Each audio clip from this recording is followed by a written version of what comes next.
everyone, welcome back to my channel. My name is Mallory and I'm really excited to bring you guys yet another pregnancy update.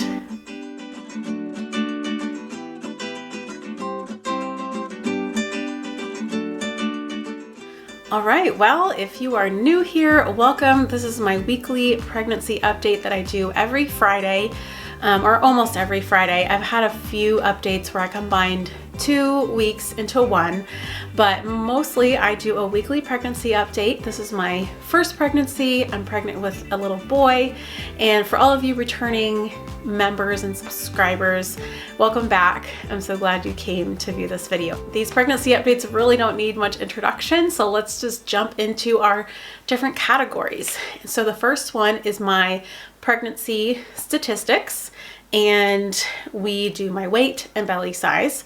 So my weight this week was 135.6 pounds, and last week it was basically the same. It was 135.2.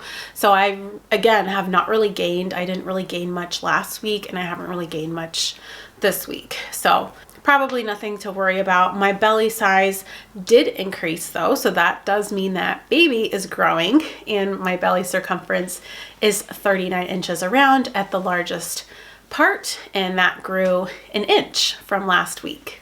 And I don't think I said it, but this is my 26-week pregnancy update. So we are only 2 weeks away, or this will be my second to last update before the third trimester. Can you believe it? All right, our next category is baby development, and just some quick stats from the Bump app. The Bump says that baby is as big as a bunch of kale, so not in weight. Well, I don't know. The weight could be anywhere from 1.5 to 2.5 pounds. And like I've said in previous videos, baby has been measuring a little ahead of what the apps typically say. So he might be closer to 2 pounds than 1.5, which is really cool. The app is saying that he's about 14 inches long. So I guess the kale comparison may not be like so much the weight comparison as it is the length. So again, I've been really slacking with these, getting the actual comparisons. You'll see why later in the video, why life has just been crazy. All right, the next category is symptoms. So again, things have just been rolling along as normal, not any huge changes. My biggest symptoms, pregnancy-related symptoms, are just the normal aches and pains. And this is to be expected. I actually just got back from a chiropractor appointment. I had one a couple weeks ago, which was amazing, and another one 2 weeks later. And he said, I am looking good. Like, he said nothing was really too out of whack. I mean, again, you're going to have the normal pregnancy aches and pains, but he said I'm really not any worse than when I'm not pregnant. So that was really nice to hear. He also did some kind of ligament stretching with my round ligament. Oh, it was so sore when he pressed down on the round ligament, especially on my left side. Oh, it was so tender, but hopefully that'll help. That is one thing. Let me look at my notes real quick. That's one thing that if I lie in bed with my legs stretched out, I can really feel that round ligament pain in my groin area. So if I bring my legs up a little bit, that really helps. And I did read somewhere that said to do that. So I've been trying to do that and not lie with my legs stretched out. That does make a big difference. As you probably can tell, I'm very congested right now. I'm starting to get over a really bad head chest cold that I guess I started coming down with on Sunday, and it really hit me on Monday. I felt like really bad. I even had a slight fever. It wasn't even an official fever, but my temp was elevated a little bit to like 99.4. So I just tried to take it easy that day and just rest and drink a lot of lemon honey tea. I'm still coughing a little bit too, which I never thought about this, how coughing, the mechanism of coughing will be a little different when you're pregnant. And I just really find myself using my side abdominal muscles so much more. And they're starting to get sore from coughing. So I'm like trying to cough the least amount I can, just so I don't put that strain on my belly. I have been feeling baby boy move around a lot, which has been really fun. He seems to favor my right side. Sometimes I can feel like it feels like a really hard bump, so like probably his head. And sometimes he feels like he's transverse, so lying, you know, sideways, because I'll feel movement at either end. So it's probably like his feet and then his arms, his hands on the other end. So that's kind of fun. The other night he kind of kept me up in the middle of the night because he was moving around so much, but that's a good reason to be being kept up at night. Okay, the next category is cravings and aversions. Nothing, you guys. I've had really no real cravings, and I'm not having any aversion to anything. I'm eating, you know, normally. I'm not turned off by certain foods. Nothing to report in that category.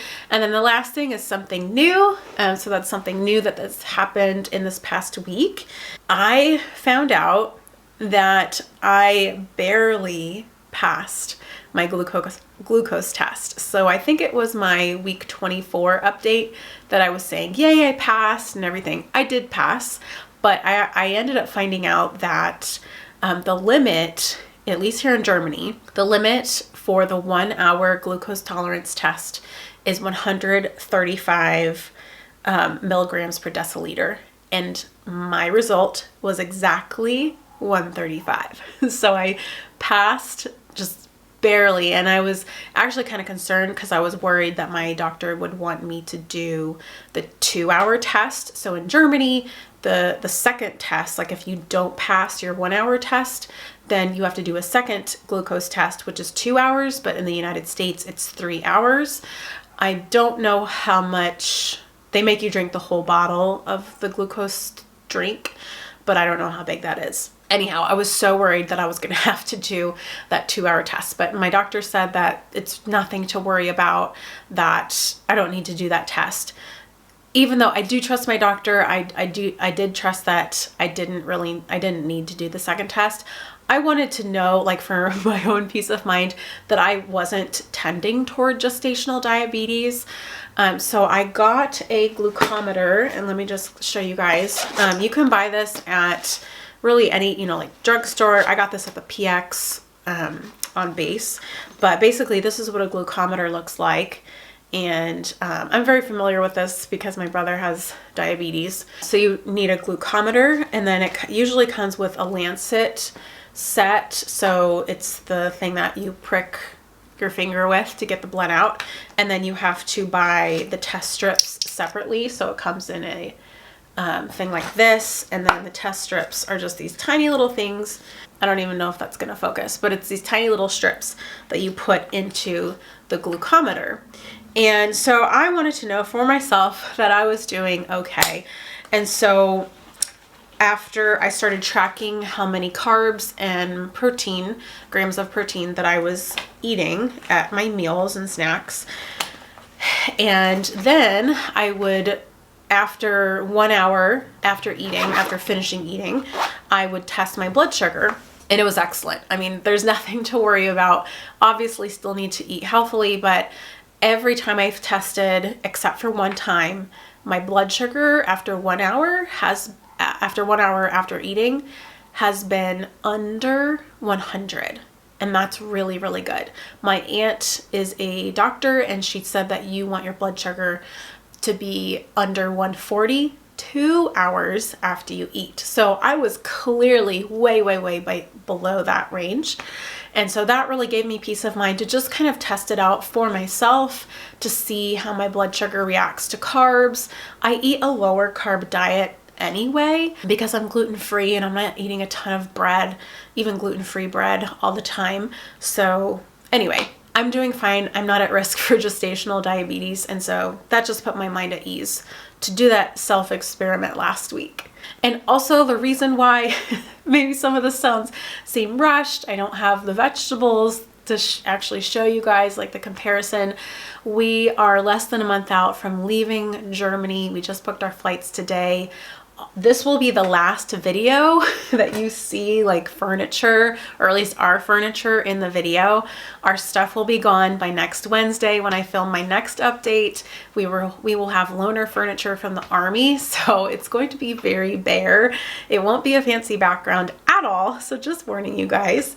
But I'm getting very excited about moving back to the States, partly because I am looking forward to actually nesting in this pregnancy.